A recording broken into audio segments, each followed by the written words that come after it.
Pag wala kang pera, tas wala kang pambiling bigas, tas ayaw mo magtrabaho, pakyo ka. Basura ka ng lipunan.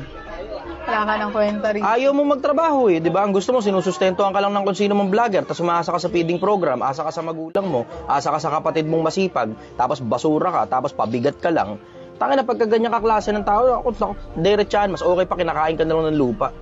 Ayusin mo mindset mo. Mabuhay ka ng matino, mabuhay ka ng patas. Huwag kang umasa sa kung sino man. Kasi alam mo, diretsahan ha, may mga taong masipag. Yung mga taong masipag gustong umahon sa hirap. Ikaw ang naghahatak sa kanila sa pababa, basura ka.